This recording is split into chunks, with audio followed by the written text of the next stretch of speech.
ठीक है। मैं आपसे कह रहा था कि जो बेसिक कॉन्सेप्ट हैं टेक्स्ट को एनालाइज करने के, वो ओके, ये रहा। Fine, let me share another screen.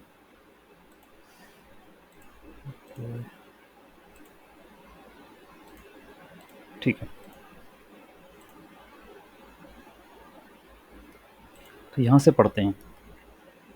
सी, आप टेक्स्ट एज एन इनपुट ले रहे हो, okay, and text can be like artificial intelligence is my favorite subject। Okay, ये एक टेक्स्ट है। आप जानते हैं कि स्टेप नंबर 1 टोकनाइजेशन की होती है। ओके, तो हम हर एक वर्ड को अलग अलग करेंगे, टोकन बनाएंगे। ठीक, टोकनाइजेशन में ये प्रोसेस होगा। तो आप आर्टिफिशियल अलग करोगे, इंटेलिजेंस अलग करोगे, एंड सो ऑन। तो प्री प्रोसेसिंग में टोकनाइजर हम कंसिडर करते हैं, और वो क्या करता है, यूनिक वर्ड्स को आपके टेक्स्ट में से छांट लेता है। ओके, और आप ये देखें कि वो यूनिक वर्ड्स जब यहाँ से निकाल लेगा तो वो एक टेबल बनाता है इनकी, टोकनाइजर। वो ये काम करता है कि भाई सीरियल नंबर, वोकैब और फ्रीक्वेंसी, ठीक है, आप डायरेक्टली नहीं पहुंच जाओगे कि तुम टेक्स्ट जनरेट कर लो, ऐसे ही तो नहीं हो पाता। ठीक है, पूरी स्टेप्स हैं। तो टोकनाइज किया जाएगा, टोकनाइजर क्या करेगा, उसकी पूरी रिकॉर्ड मेंटेन करेगा। वो बोलेगा सीरियल नंबर 1 पर आर्टिफिशियल आया, कितनी बार आया, 1 टाइम। 2 पर इंटेलिजेंस आया, कितनी बार आया, 1 टाइम। फिर इस आया, 1 टाइम। माय आया, 1 टाइम। ठीक है, तो इस तरीके से वो रिकॉर्ड मेंटेन करेगा टोकनाइजर। ये होने के बाद फिर आप, जो ये टोकन बने हैं, इनको मुझे न्यूमेरिकल अनोटेशन करना है। ठीक है, I need to convert them into numerics, है ना, इनको इंटीजर वैल्यू अनोटेट करना है मुझे। ठीक है, तो हम फिट टू टेक्स्ट का यूज करते हैं, फिट टू टेक्स्ट इसका यूज करते हैं। और आप जितने भी ये वोकैब्स हैं, जो वर्ड्स हैं, उसको न्यूमेरिकली वैल्यू असाइन कर देंगे। जैसे कि फॉर एग्जांपल अभी मैं यहाँ पर कहूँ तो आर्टिफिशियल इज रिप्रेजेंटेड बाय 1, ठीक है, then intelligence is represented by 2, is represented by 3, and so on। तो आपके vocab में जितने भी वर्ड्स हैं उन सबका न्यूमेरिकल रिप्रेजेंटेशन होगा। ठीक है, एक चीज़ और है यहाँ जो ध्यान देने वाली है टोकनाइजेशन में। देखिए क्या होता है, आप, ये भी टेक्निक है, टोकनाइजेशन में भी कई टेक्निक यूज़ होती है, जैसे वर्ड टू वेक्टर। ओके, एक ये वाली टेक्निक है। अपार्ट फ्रॉम दैट कई और मैकेनिज़म्स हैं, टेक्निक्स हैं जो कि यूज़ होती हैं। तो यहाँ पर कोई वर्ड जैसे नहीं मिला, क्योंकि इट्स नॉट लाइक दैट, ये पूरी वोकैबुलरी है। ठीक है, we are having an entire vocabulary present. तो यदि कोई वर्ड नहीं मिला तो उसकी जगह ओ ओ वी का इस्तेमाल होता है, out of the vocabulary. O O V का मतलब होता है आउट ऑफ वोकैब। ठीक है, यदि मेरे डेटाबेस में कोई ऐसा शब्द नहीं है जो आपने लिखा है, जो आपके टेक्स्ट के अंदर है और वो मेरे डेटाबेस में नहीं है। देखिए क्या है, ये टोकनाइजर तो प्री डिफाइंड है। आपने टेंसर फ्लो में, प्री प्रोसेसिंग में टेक्स्ट में से टोकनाइजर उठाया, अब ये प्री डिफाइंड है। ठीक है, तो इसकी वोकैब्युलरी में जो शब्द हैं उसका उसके और आपने जो टेक्स्ट यहाँ पर लिखा है उसके हिसाब से तो भाई ये बना देगा। ठीक है, ये इस तरीके से टेबल बना देगा। अब जो शब्द नहीं है तो भाई उसके लिए उसको ओ भी करना पड़ेगा, आउट ऑफ वोकैब। इसको समझ में नहीं आया वो क्या लिखा। और ये ऑब्वियसली ये हम करते ही है ना, अपने टेक्स्ट जब लिखते हैं तो कुछ भी उटपटांग चीज़ें भी लिख देते हैं, तो उसको बाहर कर देगा ये, ओ भी कर देगा, ये काम करेगा। उसके बाद फिर न्यूमेरिकल अनोटेशन होगा, ये आप देख रहे हैं। न्यूमेरिकल अनोटेशन होने के बाद सीक्वेंसेस में कन्वर्ट होगा। स्टेप नंबर 3, आपका जो टेक्स्ट है सीक्वेंस में कन्वर्ट होगा। और यही तो खेल है, अभी जो पढ़ रहे हो सीक्वेंस ही तो पढ़ रहे हो, आप नहीं मान के चल रहे हो कि भैया टेक्स्ट सीक्वेंस में होता है। ओके, तो सीक्वेंसेस में कन्वर्ट होगा। सीक्वेंस बोले तो ऐसे बनाएगा वो, आर्टिफिशियल। ठीक है, आपने इसकी न्यूमेरिकल वैल्यू क्या दी है, 1। फिर आप लिखोगे आर्टिफिशियल इंटेलिजेंस 1 2। फिर आएगा आर्टिफिशियल इंटेलिजेंस इस 1 2 3। फिर आएगा आर्टिफिशियल इंटेलिजेंस इस माई 1 2 3 4। तो ऐसे सीक्वेंसेस बनेंगे। पहले एक वर्ड आया, फिर 2 वर्ड आए, फिर 3 वर्ड आए, फिर 4 वर्ड आए, तो ऐसे सीक्वेंसेस बनेंगे। ठीक है, और आखिरी में वो पूरा सेंटेंस आ जाएगा। तो वो हो जाएगा 1 2 3 4 5, जो भी है, जितने भी आए थे वर्ड्स सेंटेंस में थे, वो उतना ये पूरा सीक्वेंस कंप्लीट हो जाएगा। ठीक है, so there will be sequences. उसके बाद होगी पैडिंग। पैडिंग में क्या होगा कि आप देख रहे हैं कि जो पहला वाला सीक्वेंस है उसमें तो एक ही है, आखिरी वाला सीक्वेंस तो 6 है उसके अंदर। तो भाई जितनी मैक्सिमम लेंथ होती है, मैक्स लेंथ होती है, उतने की मेरे को पैडिंग करना पड़ेगी। हर किसी को उतने के बराबर बनाना पड़ेगा मुझे। ऑलराइट, तो ये जो पहला वाला है इसमें सिर्फ एक वर्ड है आर्टिफिशियल, इसके अंदर मुझे 5 जीरो और लगाने पड़ेंगे। ओके, 1 1, ठीक है, 1 तो आ गया, 2 3 4 5। अब जाके इसकी लेंथ 6 हो जाएगी। तो आर्टिफिशियल जो है वो 6 लेंथ का हो गया।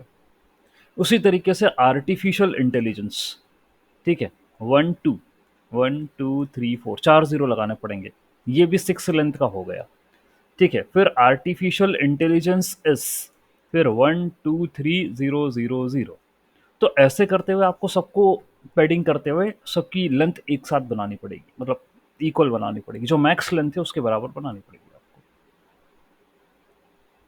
ओके, ये पैडिंग में होगा।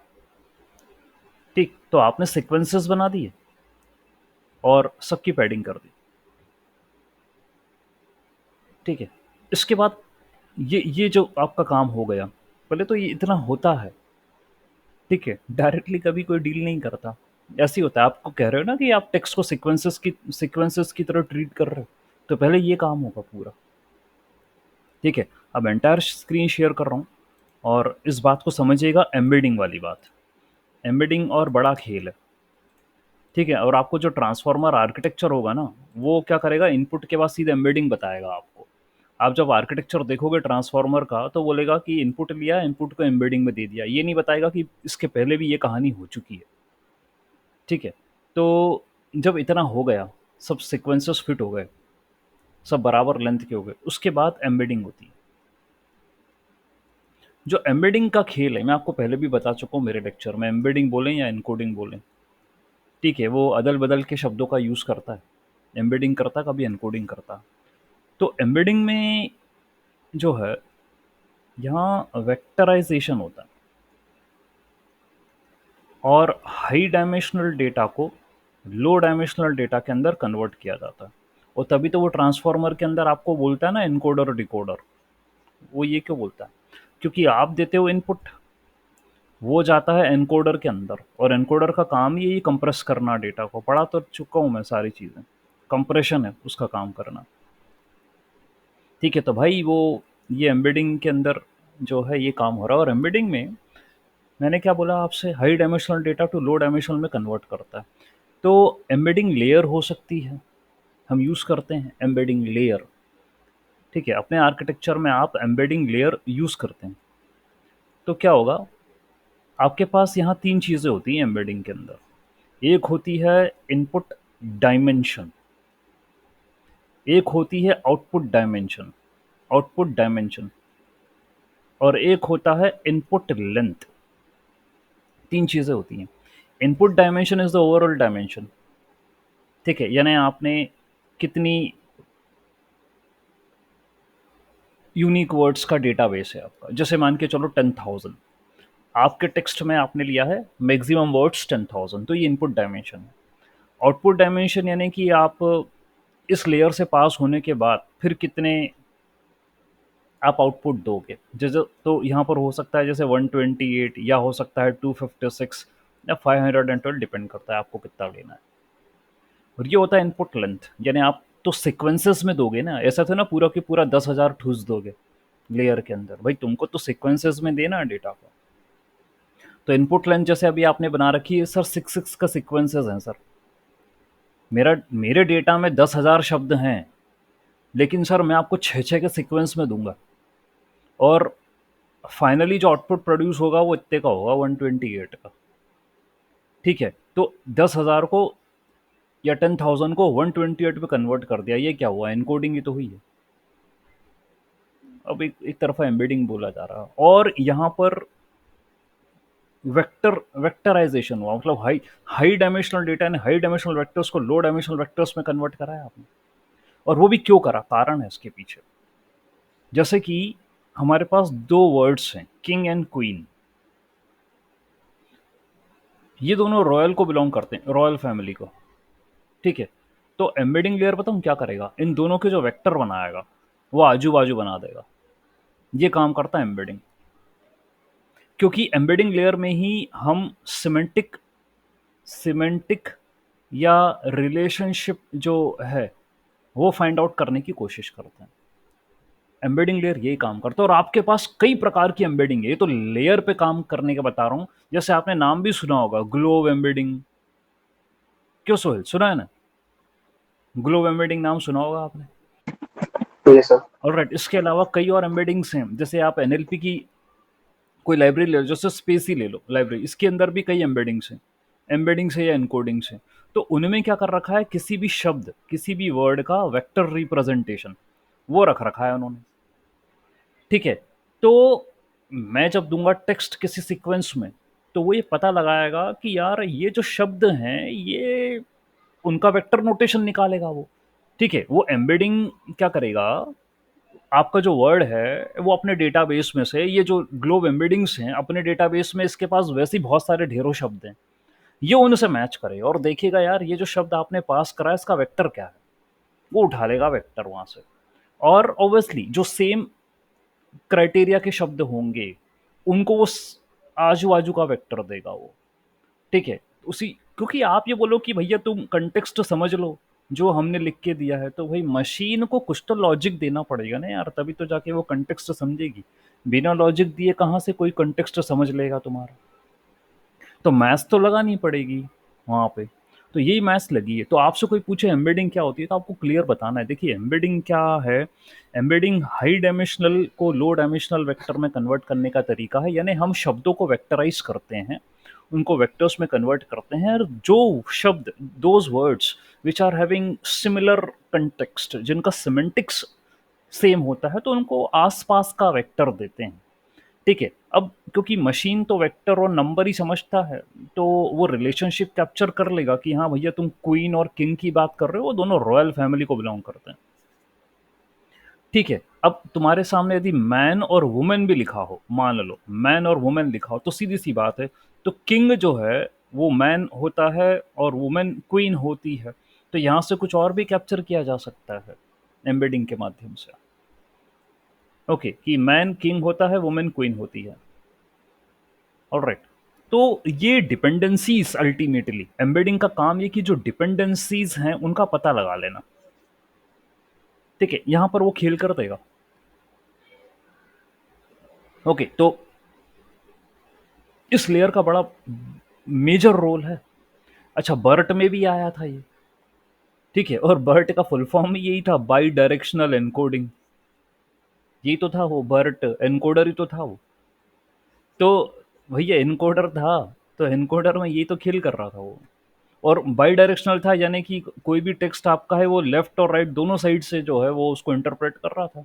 और क्या पता लगा रहा था वो, यही तो पता लगा रहा था कि भाई शब्दों में रिलेशनशिप क्या है। ठीक है, शब्दों में रिलेशनशिप क्या है ये तो पता लगा रहा था वो, यानी सीधी सीधी बात है, हर एक वर्ड का वेक्टर बना रहा था। और ये बात मैं आपको उस समय भी समझा चुका हूँ। और वो आपको याद होगा, वो बैंक और रिवर वाला एग्जाम्पल, यदि ठीक है, और मुझे पता है आपकी मेमोरी में है ये सेंटेंस लिया था मैंने, बैंक और रिवर वाला। तो बैंक एक फाइनेंशियल इंस्टीट्यूशन भी है और रिवर बैंक भी होता है। तो बैंक के जो वेक्टर बनेंगे और रिवर का जो वेक्टर है, तो भाई वो पता कर लेगा लेफ्ट और राइट दोनों डायरेक्शन से, वो ट्रेस करेगा टेक्स्ट को, एक एक वर्ड को देखेगा और उनके वेक्टर बनाएगा और देखेगा कि कौन सा किस शब्द के साथ उसका वेक्टर मैच कर रहा है, तो उसको वहां पर अलाइन कर देगा। ये काम करता है एनकोडिंग एम्बेडिंग।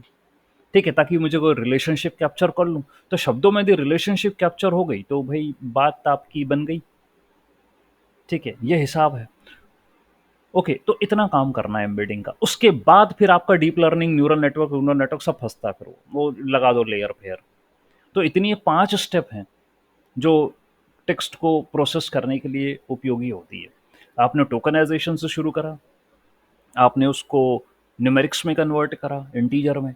आपने उठा के उसको सीक्वेंस में कन्वर्ट करा, सीक्वेंस की पैडिंग कर दी, पैडिंग करने के बाद एम्बेडिंग कर दी। इतना तो करना ही पड़ेगा भाई टेक्स्ट के साथ, तभी जाके आप उसको बोलोगे कि हाँ ये सिक्वेंशियल डेटा और हम इसका एनालिसिस करने के लिए तैयार हैं। और अब आ गया है फिर आपका अटेंशन मैकेनिज्म। ठीक है, अटेंशन। सर एक बोलिए। सर जो आउटपुट आपने बताया है, ये हम्म, आउटपुट क्या है? ये नंबर ऑफ एम्बेडिंग्स है हाँ, या embedding number of sir vector vector है, है? वेक्टर वेक्टर है, वेक्टर। नंबर ऑफ वेक्टर्स हैं ये। एम्बेडिंग सर वेक्टर ही होता है, हर एक शब्द का वेक्टर है। तो सर इसमें क्या कोरिलेशन है कि मतलब जैसे आपने बताया कि हम्म इनपुट में 10,000 वर्ड्स हैं हम्म और आउटपुट सीक्वेंस लेंथ जो हमने 6 की ली है, हम्म हम्म तो उसके अकॉर्डिंग इसका मतलब रफली या अप्रोक्सीमेट हम्म। कितना एम्बेडिंग्स बनना चाहिए? कुछ ऐसा है, कुछ सर कैलकुलेशन? हमने 128 एम्बेडिंग्स का बोला है बनने के लिए। यहाँ पर हमने कहा कि वो 10,000 का देंगे और 128 एम्बेडिंग्स बनेगी यहाँ पर, इतने वेक्टर बनेंगे। तो सर ये किसी कुछ क्या बेस है इसका कि 10,000 के हाँ, मतलब कोई बेस है इसका या हमने नहीं किस सर, बेस आप पे? चेंज कर सकते हो ना सर। मैंने तो 128 अपनी तरफ से एक नंबर दिया है, मैं ऊपर यहाँ बोल चुका हूँ ना सर, कि आप 256 भी दे सकते थे, 512 भी दे सकते थे। ओके, ये सब कर सकते थे आप। All right. और ये मैंने ये बोल रहा हूँ ना, रिलेशनशिप निकाल रहा है कि तो सर इसमें आपका देखिए सर, रिड्यूस क्यों हुआ, एनकोडिंग एम्बेडिंग क्या मैटर हो गया, ये रिडक्शन हुआ कैसे। रिडक्शन ऐसे हो गया कि जब उसको रिलेशनशिप मिल गया ना वर्ड्स के बीच में, तो उसने वेक्टराइजेशन करा। और मैंने ये कह रहा हूँ कि जब सेम रिलेशनशिप है तो भाई उसको आप सिमिलर वेक्टर से रिप्रेजेंट कर सकते हो। तो फिर आपको मल्टीपल वेक्टर बनाने की जरूरत क्या है। आप समझे सर मेरी बात में क्या कहना चाह रहा हूँ। यदि मैं आजू बाजू वेक्टर बना दूं दो चीजों का जो सिमिलर कंटेक्स्ट में लिखी गई हैं, तो सर मैं ऑलरेडी अपनी स्पेस को, वेक्टर स्पेस कम कर चुका हूं। करेक्ट। ठीक है, तो यही तो मैटर हुआ वहां पे। तो मैं जब डिपेंडेंसीज निकाल रहा हूं, मैं जब रिलेशनशिप निकाल रहा हूं, तो मुझे यदि वर्ड रिलेटेड मिल गए तो भाई उनको सेम चीज से रिप्रेजेंट कर दो ना यार, उनको अलग अलग क्यों करो।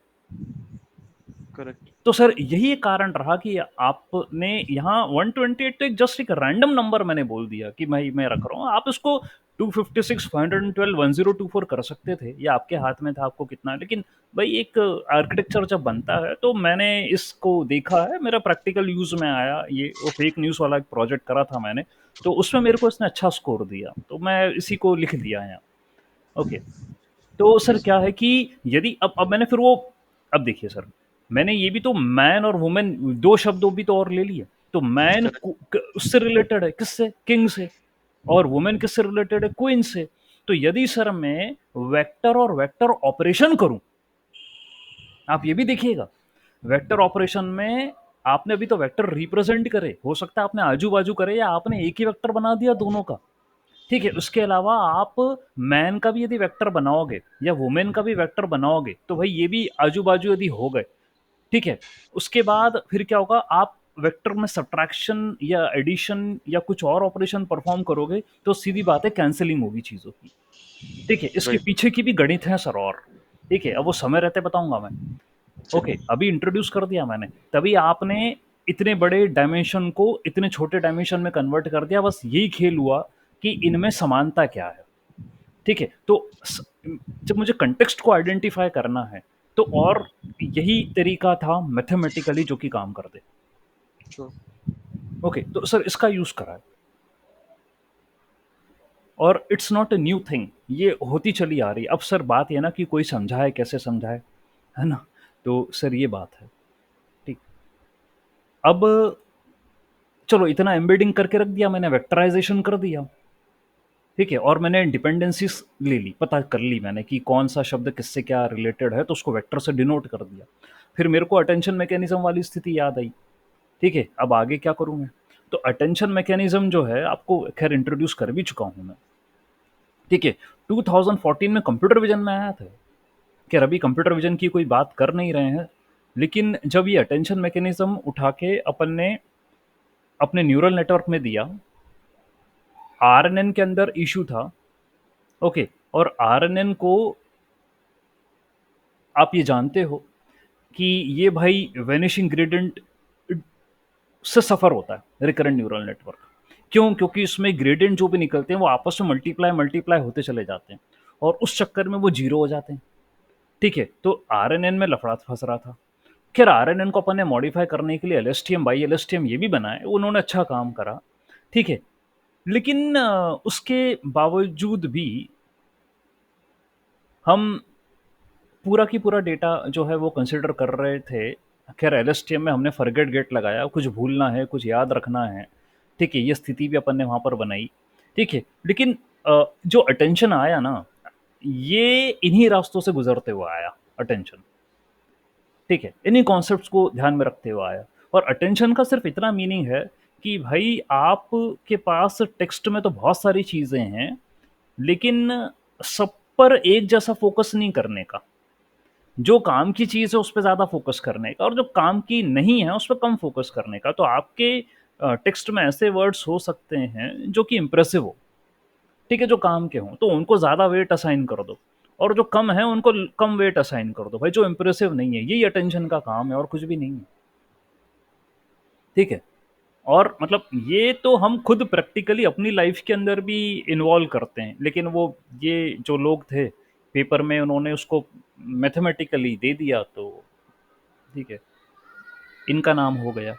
ठीक, तो अटेंशन मैकेनिज्म क्या है? एक ऐसी टेक्निक है न्यूरल नेटवर्क के अंदर जो कि परफॉर्मेंस मॉडल की इंप्रूव करती है, और स्पेसिफिक पार्ट, जब भी मैंने अभी बोल दिया ना आपसे, it will focus upon specific part of the input.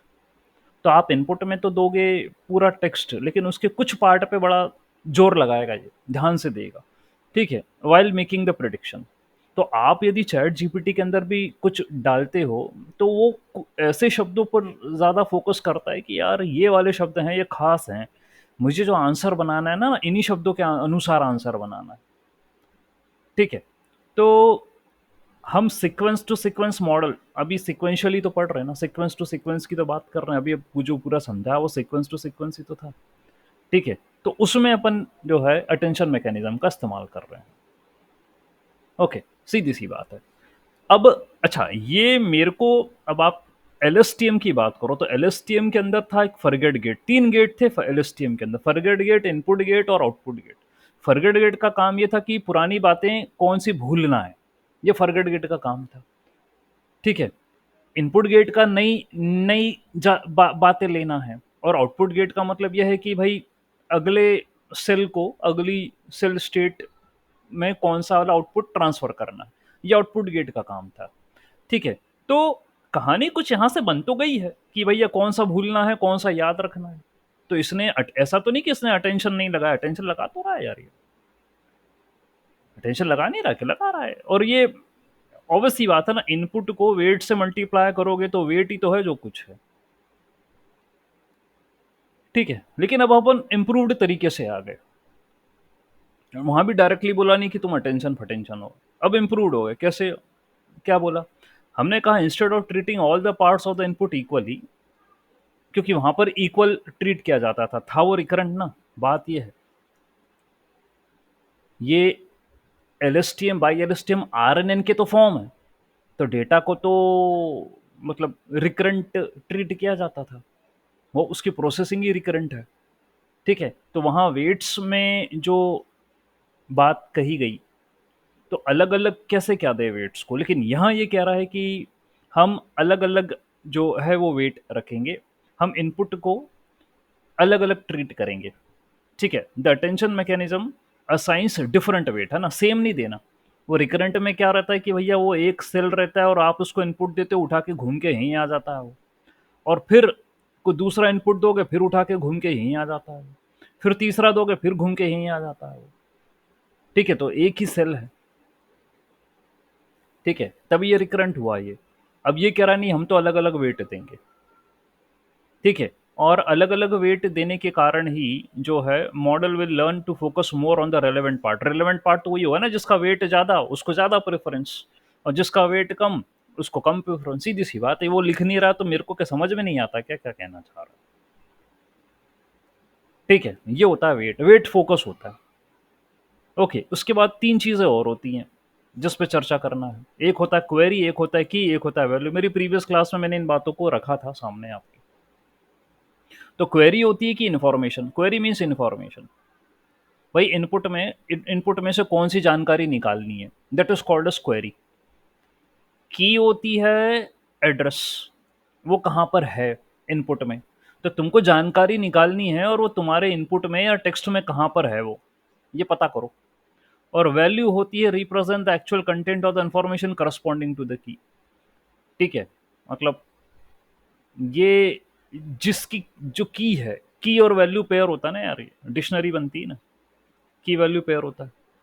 तो एड्रेस पता कर लो और वहां से उसकी वैल्यू एक्सेस कर लो, that is the actual content और the information corresponding to the key. तो की के करस्पॉन्डिंग जो इंफॉर्मेशन होगी वो वैल्यू होगी। तो क्वेरी का मतलब ये है कि भाई I need to look out for the information, मेरे को जानकारी निकालनी है टेक्स्ट में से। फिर कौन सी जानकारी जो है वो काम की है, वो कहाँ पर है, लोकेशन बताओ आप, वो होती है की। और फिर की के हिसाब से ही उनको उठा लो। ठीक है, उन शब्दों को उठा लो, ये होता है वैल्यू। ओके, और उठा लोगे, उठाने के बाद क्या होता है, अटेंशन स्कोर बनाना है आपको। तो अटेंशन स्कोर क्या होते हैं, दे आर यूज्ड। ओके, तो उसका कैलकुलेशन होगा by finding the similarity measure between query and the key. तो क्वेरी और की के बीच की सिमिलैरिटी। तो क्वेरी तो मैंने बोला था भैया इन्फॉर्मेशन, की बोली थी लोकेशन, इनके बीच का डॉट प्रोडक्ट करना है। ओके, इनके बीच का डॉट प्रोडक्ट करना है, वही स्कोर आएगा। अब जब तक एग्जाम्पल ना देखो तब तक तो ये बात अभी थोड़े से पल्ले नहीं पड़ेगी। ठीक है, हालांकि प्रीवियस लेक्चर में कुछ मैं हिंट दे चुका हूँ इसकी। और यहाँ ये कह रहा है अटेंशन स्कोर में आपको क्यू और के बीच का डॉट प्रोडक्ट करना है। Okay, to calculate the similarity measure. Okay, और फिर जो भी आंसर आएगा उसको शॉर्टमैक्स फंक्शन से पास करना है, ताकि वो क्या कर दे, वो 0 से 1 के बीच की प्रोबेबिलिटी निकाल के दे दे आपको। और फिर ये जो प्रोबेबिलिटी आई है इसको क्या करना है, इसका वेटेड सम निकालना है। The final output of the attention mechanism is a context vector, which is a weighted sum of the values based upon the attention score. That means this context vector is used by the model for further processing. Okay, तो आप पहले attention score निकालो, यानी Q और K इन दोनों का dot product करो। ठीक है, एक रिजल्ट आ जाएगा, और उसके बाद ये जो आया रिजल्ट, ये अटेंशन स्कोर आया, उसको उठा के शॉर्टमैक्स फंक्शन के अंदर दे दो, फिर प्रोबेबिलिटी आ जाएगी। ओके, प्रोबेबिलिटी आ जाएगी, then use weights to compute weighted sum, फिर उनको वेट से मल्टीप्लाई कर देना और वेटेड सम निकाल लेना। ठीक है, ओवरऑल समीशन वेटेड सम होगा, वो आपका जो आया ना क्यू और के का वो अटेंशन स्कोर शॉर्टमैक्स लगने के बाद वेटेड सम निकाल लेना, और उसी का वेक्टर बना देना, उसको अपन कहते हैं कंटेक्स्ट वेक्टर। बस बात खत्म हुई, और इसका यूज करना आगे जो काम करना है। ठीक है, ये अटेंशन का काम है। ठीक है, और अब बीच की कहानी तो छोड़ो, मैं सीधा अटेंशन पर आता हूँ, तो एग्जाम्पल के तौर पर समझाने की कोशिश करता हूँ। तो अटेंशन मैकेनिज्म में भाई ऐसा है आपको दिख रहा होगा एक sentence, bark is very cute and he is a dog, तो आप देख रहे हो उल्टा पुल्टा स्टेटमेंट लिखी है, ये कोई शब्द इधर की उधर कर दिए। बार्क इज वेरी क्यूट नहीं होगा, he is very cute and, और तो फिर शब्द भी इधर उधर हो गए, तो he is very cute and फिर क्या होगा, डॉग इज अ बार्क को भी करना पड़ेगा ना, एडजस्ट करना पड़ेगा, तो सेंटेंस में कहीं गलती है। बार्क इज वेरी क्यूट बल्कि मुझे करना चाहिए था he is very cute He is very cute and Bark is a dog. Something. And Bark is a dog. तो डॉग, ओके चलो ठीक है, ये मान लेते हैं। तो जो भी मोस्ट रेलेवेंट हो यहाँ पर, भले ही तुमने सेंटेंस कुछ भी लिया, जो मोस्ट रेलेवेंट है उसको देखना पड़ेगा। और बाकी ये आप देख रहे हो कि हम एडजस्टमेंट करें यहाँ कोई भी वर्ड का तो लेस रेलेवेंट भी आ रहे हैं। एनीवेज, अब मशीन को तो तुम ये दे दो यार, टेक्स्ट इनपुट कर दो, ये जो टेक्स्ट है आप उसको इनपुट कर दो मशीन को कि भैया तू संभाल, तेरे बस की है, ये देख ले तू। तो मशीन क्या करेगी, उसके टुकड़े कर देगी टोकन। पहली पहली स्टेप ही टोकनाइजेशन होती है। आपको खाना दे दिया तो ऐसा थोड़ी ना कि एक ही बार में निपटा दोगे, आप यार टुकड़े करके ही खाते हो, सीधी सी बात है। तो मशीन भी टुकड़े करके ही खाएगी, तो टोकन बनाएंगे पहले। 9 वर्ड से तो 9 टुकड़े हो जाएंगे इसके, 9 टोकन बन गए, स्टेप नंबर 1। और उसके बाद देखो, अभी आपको कुछ देर पहले पूरी कहानी समझा चुका हूं मैं, ये भाई बना रहा है एम्बेडिंग, तो शब्दों को समझना भी तो पड़ेगा। तुमने टुकड़े तो कर दिए, लेकिन मशीन जब तक उन टुकड़ों के वेक्टर नहीं बनते तब तक मशीन को पल्ले कुछ नहीं पड़ेगा। ठीक है, तो आपने टोकन करे, टोकन करने के बाद एम्बेडिंग कर दी, ओके, उसके वेक्टर बना दिए। वेक्टर बनाने के बाद वेट, तो 9 वर्ड्स से तो 9 वेट्स ले लिया आपने। ठीक है, and word embeddings with context, then these are the word embedding. अब ये क्या है भैया, वर्ड एम्बेडिंग विद कंटेक्स्ट। अब वो कंटेक्स्ट कंटेक्स्ट आ गया ना भाई। अब जब एम्बेडिंग हो गई, शब्दों की एम्बेडिंग हो गई, उनको वेट से मल्टीप्लाई करने के बाद वर्ड एम्बेडिंग विद कंटेक्स्ट ही तो बन गया होगा, यही काम हो गया होगा। देखते हैं। तो भाई जैसे ये सेंटेंस है, Bark is very cute and he is a dog, यार ये क्या है भैया, बार्क, कुत्ते का नाम बार्क है क्या? चलो कोई बात नहीं, इसमें 9 वर्ड हैं। ठीक है, 9 वर्ड है, 9 टोकन है। So if you just consider the word he in the sentence, we said we said and is, these were the two words which are close proximity to it. So but these words do not give the word he in any context, rather than the word bark and the dog are very much related, and he in the sentence. From we understand that proximity is not relevant, but the context is more relevant in a sentence. Context की तो बात हो रही, समझना है ना, understanding करनी है। ओके, तो यही कह रहा है कि भाई किसी भी सेंटेंस में कंटेक्स्ट बड़ा इंपॉर्टेंट होता है। Okay, when this sentence is feed into the computer और अ मशीन, तो वो उसके पहले टोकन करेगा। ठीक है, और टोकन करने के बाद उनकी एम्बेडिंग करेगा। ठीक है, but these word embeddings have no context. यदि मान लो एम्बेडिंग करी, कोई कंटेक्स्ट नहीं है, तो आपको we have to apply some kind of weighted similarity. तो ऐसी एम्बेडिंग बनाओ जिनमें शब्दों के बीच का कंटेक्स्ट समझ में आ जाए। तो भाई ये बातें आपको बता चुका हूं मैं अभी जस्ट कुछ देर पहले कि वर्ड एम्बेडिंग्स होगी विद कंटेक्स्ट। ठीक है, तो आपको एम्बेडिंग करनी है, यानी आपको सिमिलैरिटी निकालनी है शब्दों के बीच में, ये काम करना। तो टोकनाइजेशन करो, एम्बेडिंग करो, इतना काम जो है वो हुआ। सिमिलैरिटी मिल गई मुझे। अब क्या हुआ in the embedding, similar words appear closer, वही ना, उनके वेक्टर करीब करीब आएंगे। अब ये भैया अंग्रेजी में कहे ये लाइन, तो मैं तो पहले बता चुका हूँ आपको। ठीक है, वो कह रहा है ना सिमिलर वर्ड क्लोजर आएंगे, तो वो किंग और क्वीन है, वो दोनों रॉयल फैमिली को बिलोंग करते हैं, तो करीब आएंगे, यानी उनका वेक्टर करीब होगा। ठीक है, they are having similar embedding such that king will be more related to the queen and royalty और जेबरा जो है, then with the word zebra, zebra तो भैया जानवर है, जेबरा जो है वो हॉर्स से रिलेटेड होगा और उसमें स्ट्राइप्स हैं। ठीक है, ये वाली बात है। तो जो शब्द जिसके करीब होगा उसके वेक्टर आपस में जो हैं वो करीब होंगे। ठीक है, इस तरीके से काम होगा। ऑलराइट, ठीक है। Fine. Just a second. Okay, just a second. All right, all right.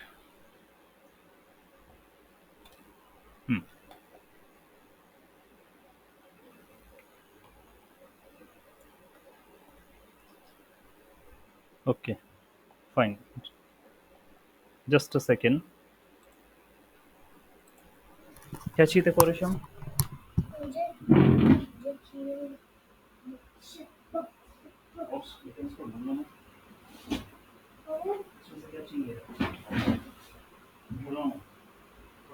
बोलना है क्या? जो चाहिए ले हाँ ले जाऊंगा, बस ले जाता हूँ थोड़ी देर में। हाँ बस थोड़ी देर में ले जाऊंगा, बस थोड़ी देर में ले जाऊंगा। 10 मिनट बाद ले जाऊंगा। जा अभी नीचे चले जा, 10 मिनट बाद ले जाऊंगा। ठीक है, ऑल राइट। तो ये बात है कि आपने एम्बेडिंग में कन्वर्ट कर दिया इसे, और यहाँ पर ये चीज़ मेंशन हो गई है। सो if the word king appears at the beginning of the sentence and the word queen appears at the end of the sentence, they should provide each other a better context. So idea is to find the vectors by multiplying the dot product of the word embeddings together with the context to find the more context. ठीक है, तो wait से multiply कर दो, embeddings को strong कर दो और उनका फाइनल वेक्टर निकाल दो आप। ठीक है, so in the sentence bark is very cute and he is a dog, instead of using a word embedding as it is, we multiply the embedding of each word with another. Okay, अब क्या करा इन्होंने? We do multiply embedding of each word with another word. जैसे v1 into v1 करा, v1 into v2 करा, v1 into v3 करा, v1 into v9 करा। ये कह रहा है कि भाई देखो, instead of using word embeddings as it is, we multiply the embedding of each word with one another. हर एक वर्ड की जो एम्बेडिंग आई है उनको आपस में मल्टीप्लाई कर दो, ये काम कर दो आप। और इसने कर दिया, v1 मल्टीप्लाई करके w11 ले लिया, v1 v2 मल्टीप्लाई करके ये ले लिया, बाद में उनको नॉर्मलाइज भी कर दिया। और उसके बाद it try to find the embedding with the context. ये जो w11 आया इसको v1 से मल्टीप्लाई करा, w12 आया उसको v2 से मल्टीप्लाई करा, w13 आया उसको v3 से मल्टीप्लाई करा, और ये एक y1 करके एक आउटपुट आपको मिला।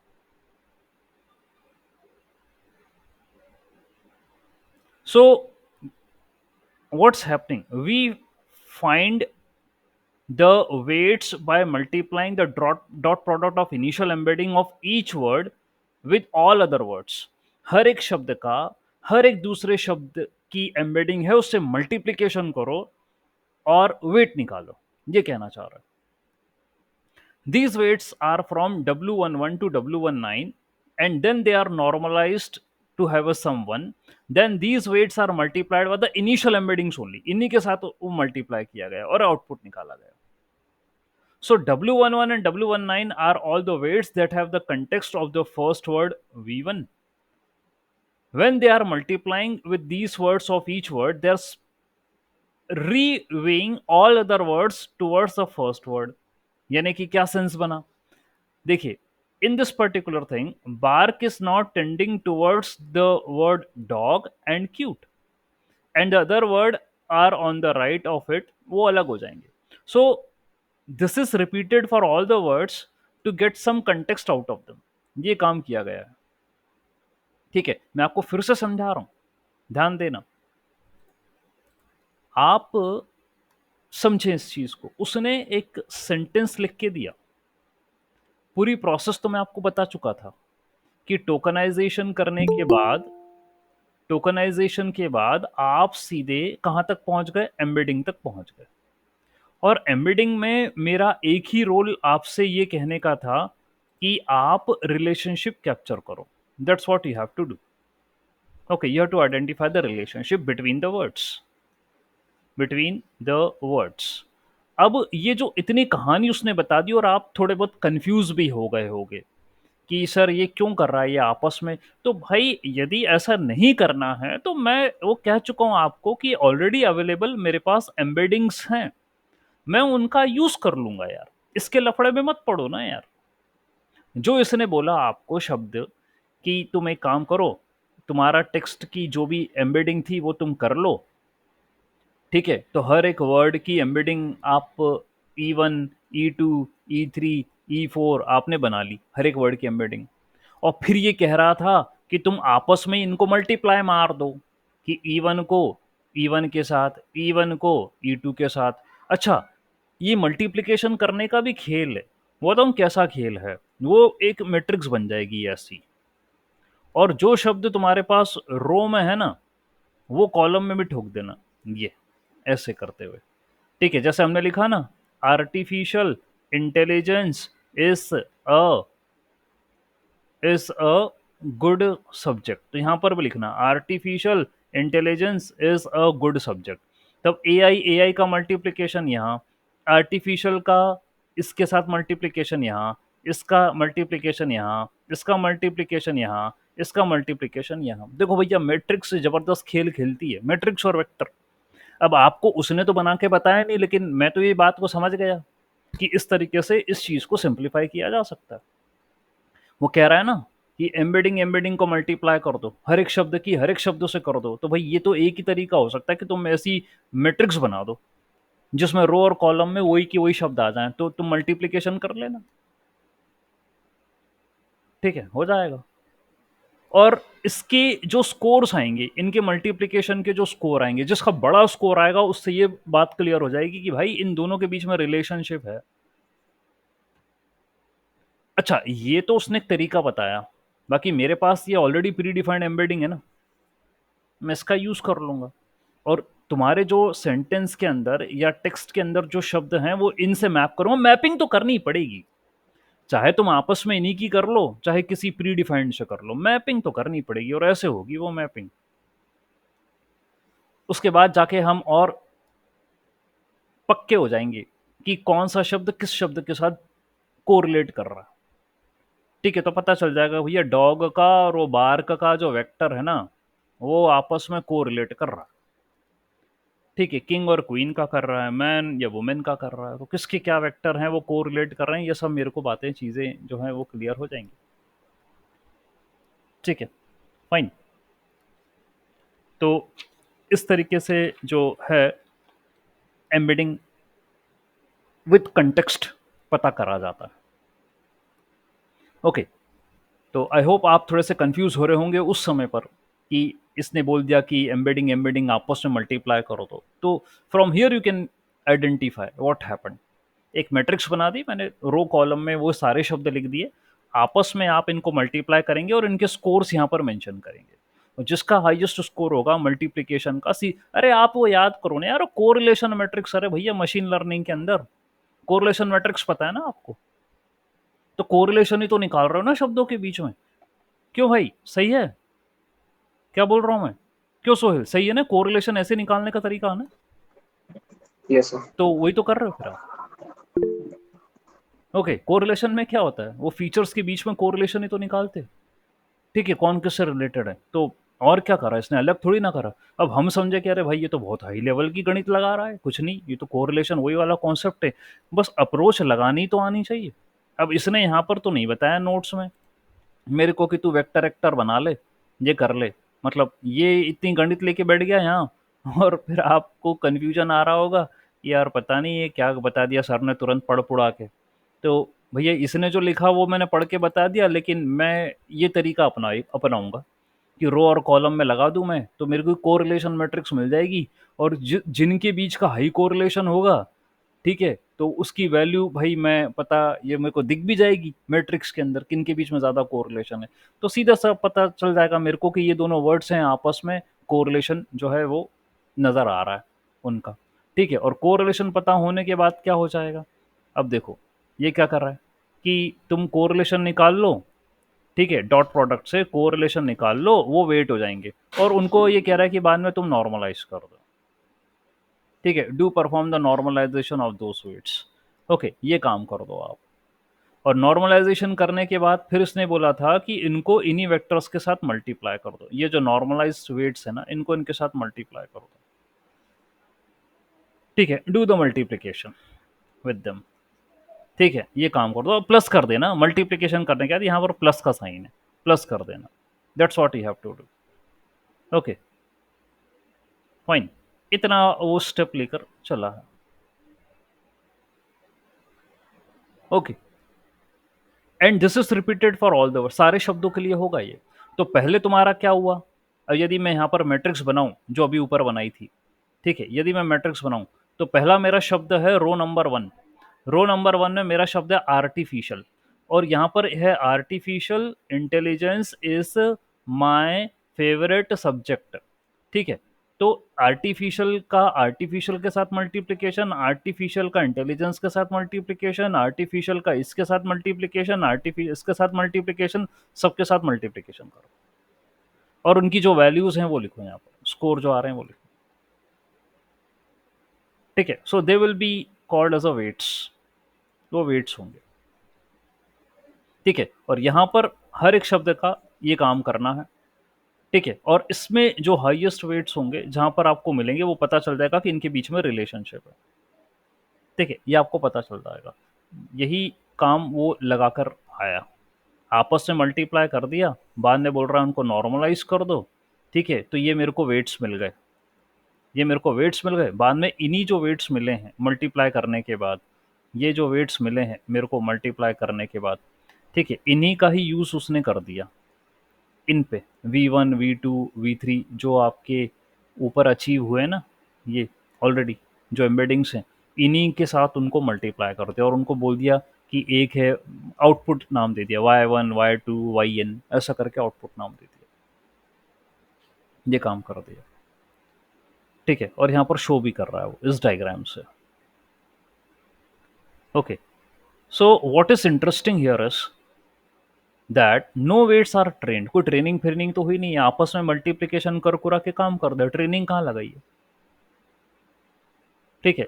So the process in this particular process there has no dependencies on the length of the sentence, that is more or the fewer words of the sentence doesn't matter, ज्यादा शब्द हो कम शब्दों को कोई फर्क नहीं पड़ता इसके अंदर, ठीक है, कोई दिक्कत नहीं है। इसी को अपन क्या कहते हैं, the approach of adding some context to the words in the sentence is called as self attention, इसी को अपन सेल्फ अटेंशन बोलते हैं, ठीक है। ये जो प्रोसेस अभी आपने देखी that is called as self attention.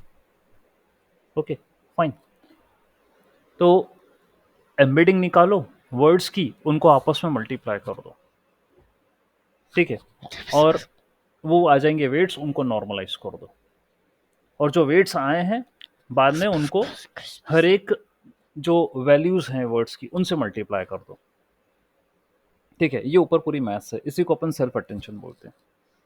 और जो ये टर्म्स आई हैं आपके पास, ये क्वेरी की वैल्यूज, ये जो आपके पास टर्म्स आई हैं, ठीक है, इनके बारे में यदि हम देखें, ओके, तो वही ऐसा है, let me tell you about these terms, इनके बारे में बता देता हूँ, ठीक है। यहाँ पर हाँ, क्वेरी की और वैल्यूज, ये सेल्फ अटेंशन के बाद की बात है, आपने सेल्फ अटेंशन तो कर दिया वहां पर, ठीक है, but it is after the self attention, ठीक है, क्योंकि there are certain issues in the self attention, ठीक है। यहाँ पर कोई ट्रेनिंग तो हुई नहीं है सेल्फ अटेंशन के अंदर, but maybe if we add some trainable parameters, यदि हम डाल दें कोई ट्रेनेबल पैरामीटर्स डाल दें यहाँ पे, so the network can learn better, okay, so the network can learn better some patterns which give better context, ठीक है। यदि आप कुछ पैरामीटर डाल दोगे तो नेटवर्क और जो है वो बेटर लर्न करने वाला, ठीक है। अभी नेटवर्क के लिए ट्रेन होने के लिए तो कुछ था नहीं, सीधा मल्टीप्लिकेशन था, ओके, और उससे आपने वैल्यू निकाल दी थी, लेकिन यदि आप कोई पैरामीटर्स इंक्लूड करें तो उससे और बेटर हो पाएगा। कैसे, देखो, यदि आपके पास ये वाला अगेन सेंटेंस है, Bark is very cute and he is a dog, this is the sentence, यदि आप यहाँ पर सेल्फ अटेंशन लगाओगे तो वो आपकी वर्ड एम्बेडिंग्स वगैरह ये सब निकाल नुकुल देगा, okay. If you apply the self attention we see that the initial word embeddings are we, वो निकाल देगा, that are use 3 times। Now First is a dot product between the first word and all of the words. Second is the sentence to obtain the words. ठीक है, weights निकालने का, उनको normalise करने का, और देन मल्टीप्लाई अगेन, वेट के साथ वापस से मल्टीप्लाई करने का, ये काम हो जाएगा. In all these three sequences these can be replace by the three terms query, key and the values. तो सेल्फ अटेंशन में क्वेरी की और वैल्यू से आप रिप्लेस कर सकते हो. ये जो तीन मल्टीप्लिकेशन हुए, इसकी जगह इन तीनों का यूज कर सकते हो. ठीक है, कैसे करोगे? How you are going to do that? Let's say that we want to make all the words similar with respect to the word v1. We will send v1 as a query word. v1 को query word बना के भेज दो. This query word will then do a dot product with all the words in a sentence. ठीक है, ये v1 सारे words के साथ multiply होगा. Okay, and these are the keys. उसको keys की तरह treat किया जाएगा. So the combination of query and the key give us the weight. यही तो बोला था. आप स्टेप नंबर, जो मेरा पहला इंट्रोडक्टरी था, ये यहाँ पर क्या बोला था मैंने? You have to calculate the attention score. और अटेंशन स्कोर क्या होगा? क्वेरी और की के बीच का multiplication, that is called as an attention score. ये चीज होगी. ठीक है, तो आपने किसी एक वर्ड को मान लिया क्वेरी, बाकी सारे वर्ड्स को आप इस वर्ड के साथ मल्टीप्लाई करोगे, you are going to get a key. ये आपको मिल जाएगा. यही बात वो बताना चाह रहा है. ठीक है, you are going to get this thing. Okay fine. तो भाई क्या होने वाला है ये देखिए यहाँ पर. So the query word will be the dot product with all the words, so you are going to get the keys. So the combination of query and the keys gives us the weight. ठीक है, इन दोनों का जो multiplication है उससे मिलेगा आपको wait. और वेट को बाद में क्या करना है? Then these weights are multiplied with all the words again. ठीक है, ये जो वर्ड मिले इनको सारे शब्दों के साथ फिर से मल्टीप्लाई करना, which act as a value. ये वैल्यू होगी. तो अभी तक क्या होता था कि the people don't know what is query, what is key and what is the value. लेकिन अब आपने इस पूरी प्रोसेस को पैरामीटर्स के नाम से क्लियर कर दिया, पता ही नहीं था.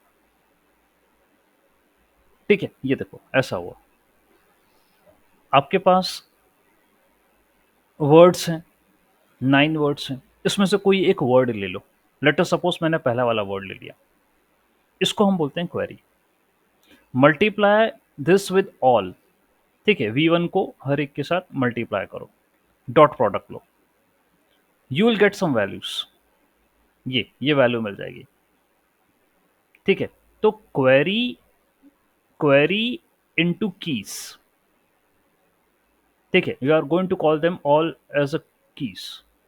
तो आपको ये मिले वेट्स, इन वेट को नॉर्मलाइज करो और इन वेट को वापस से इन्हीं वेक्टर्स के साथ मल्टीप्लाई कर दो, मतलब उन्हीं वर्ड्स के साथ मल्टीप्लाई कर दो. ये कहलाती है वैल्यू. इनको ऐड कर दो तो आपको मिलेगा y1. ठीक है, ये y1 मिल गया. अब एक काम करना, y2 चाहिए. एक काम करो, क्वेरी चेंज करो, क्वेरी में अब v2 दे दो. ये तो एज इट इज रहेंगे, तो फिर v2 को हर एक के साथ मल्टीप्लाई करो. ठीक है, जो वेट्स आएंगे उनको नॉर्मलाइज करो, फिर जो ये वेट्स हैं उनको वापस से इन्हीं के साथ वापस से मल्टीप्लाई करो, तो मिल जाएंगी वैल्यू. सबको एडिशन कर दो, आपको मिल जाएगा y2. ये काम आपको कंटिन्यू करना है. That is called a self attention. But wait, we have not added any matrix that has been trained yet. Training तो हुई नहीं. कहाँ हो रही ट्रेनिंग? वाली हो ही नहीं रही. कोई ट्रेनिंग उन्होंने अप्लाई नहीं करा. हमने तो सीधे 3 टाइम्स मल्टीप्लीकेशन करा है. That's pretty simple. We know that 1 into okay 1 into at a particular shape, जो भी यहाँ लिखा होगा, vector is multiplied and we are going to get k into k shape matrix. We get 1 cross k shape matrix as an output. Keeping this in mind, let's multiply the key v1 to v10 again and we are going to find another matrix. Okay, अब ये notation दे रहा है, देने दो इसे. Notation से तो मेरे को अभी ऐसा कुछ नहीं है, रिलेटेड भी जो भी नोटेशन दे रहा है देने दो. ठीक है, और नोटेशन देने के बाद बोल रहा है कि we are getting this matrix and this matrix. अभी तक कोई ट्रेनिंग परफॉर्म नहीं हुई थी, सिर्फ मैट्रिक्स मल्टीप्लिकेशन हुई. जब ये आपको मिल जाएंगे, जब ये रिजल्ट्स आपको मिल जाएंगे, क्या आपको की मैट्रिक्स मिल जाएगी, आपको क्वेरी की मैट्रिक्स मिल जाएगी, ओके, आपको वैल्यू की मैट्रिक्स मिल जाएगी। जब ये तीनों मैट्रिक्स मिल जाएगी, वो कह रहा है इसको उठा के अब आप अपने न्यूरल नेटवर्क में ट्रेनिंग के लिए दे दो, give this thing to the training, ये आप आगे दे दो। ठीक है, so you are having a key matrix, you are having query matrix, you are having value matrix, ये तीनों की मैट्रिक्स है आपके पास, इनको आप न्यूरल नेटवर्क के अंदर दे दो ट्रेनिंग होने के लिए। ठीक है, ये काम बोल रहा है वो। ओके फाइन, सो ये आगे न्यूरल नेटवर्क में जाएगा, ये मैट्रिक्स जाएंगी, ये मैट्रिक्स जाने के बाद ओके, आगे की स्टेप्स यहाँ पर मेंशन कर रखी है उन्होंने। ओके, आगे की स्टेप्स मेंशन कर रखी है, और अटेंशन रेटेड, ओके, बाकी थोड़ी और मैथ्स भी है। ओके, इसमें से जो खास बात अभी तक अपने डिस्कशन में निकल के आई, मैं उसको फोकस करना चाह रहा हूँ अभी। Okay, just I want to focus that thing only.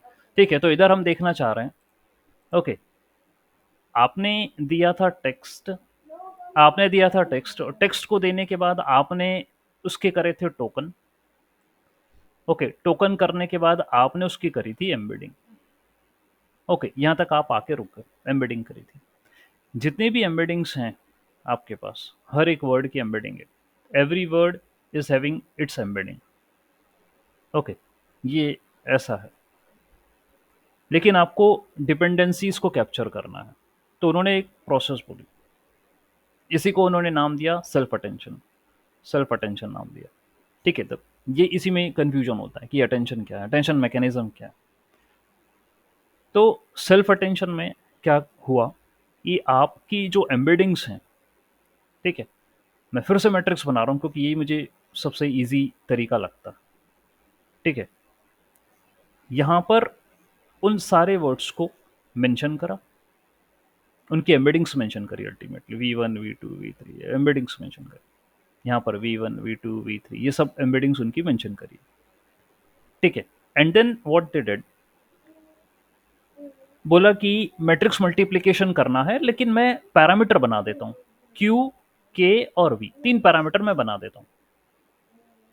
Q जो है दैट इज द इंफॉर्मेशन। तो मैंने बोला कि ये काम करो, पहला वाला कोई वर्ड ले लो V1, ये Q है, ये क्वेरी है, कोई एक वर्ड ले लो भी करंट में।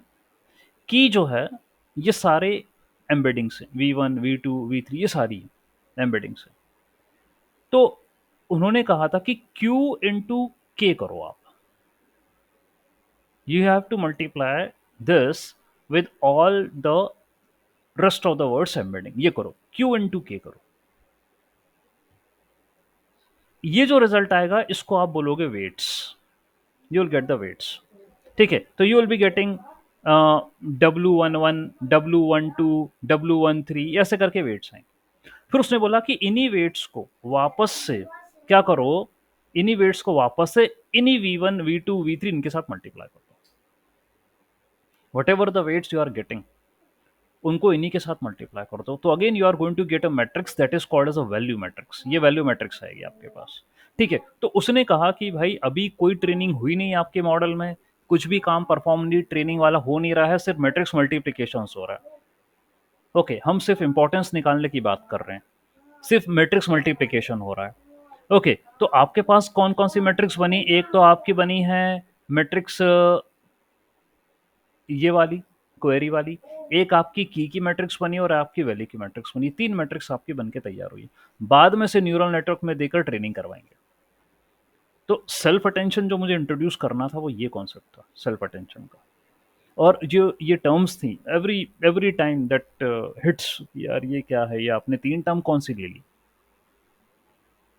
ओके, किसको आप प्रेफर करते हो सेल्फ अटेंशन में, कि ये तीन टर्म्स हैं।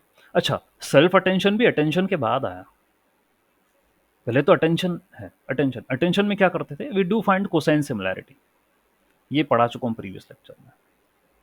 ओके, आपने एम्बेडिंग करी, एम्बेडिंग के बाद आपने जो भी वर्ड्स आपके पास आए हैं उनके बीच में कोसाइन सिमिलैरिटी लगा दी और सिमिलैरिटी स्कोर्स निकाल दिए, बस इतना काम होता है अटेंशन में। ये जो अप्रोच लगा रहे हो ना, ये सेल्फ अटेंशन है जो आपने लगाई, ये क्यू के वाली, क्यू के वी वाली, this is self attention. Attention में सिर्फ कोसाइन सिमिलैरिटी लगा रहे हैं और ये प्रीवियस लेक्चर में हो चुका है। आपके पास जो भी वर्ड्स हैं, वर्ड्स के जो वेक्टर्स आए हैं एम्बेडिंग करने के बाद, उनके बीच में कोसाइन सिमिलैरिटी लगा दो आप, तो पता चल जाएगा किसका क्या स्कोर है। ठीक है, ये पता चल जाएगा। तो यहाँ भी डॉट प्रोडक्ट कर रहे थे और यहाँ पर मैंने कोसाइन सिमिलैरिटी लगाया है। ठीक है, यहाँ भी वेट्स भी असाइन करने रहेंगे। ठीक है, वो डिस्कशन हो चुका है प्रीवियस क्लास के अंदर। ये सेल्फ अटेंशन है जहाँ पर क्यू के और वी का यूज हुआ गया है मैट्रिक्स मल्टीप्लिकेशन करने में। बाद में न्यूरल नेटवर्क को देंगे और क्या होगा उसके चर्चा अपन आगे करेंगे। ठीक है, ऑलराइट, ये चर्चा अपन आगे करेंगे। और आपको इतनी प्रोसेस समझ में आई सेल्फ अटेंशन को लेकर? मतलब हम वर्ड टेक्स्ट से शुरू कर रहे थे, टेक्स्ट से एम्बेडिंग तक लेकर आया और एम्बेडिंग के बाद एम्बेडिंग का मल्टीप्लिकेशन करा हमने,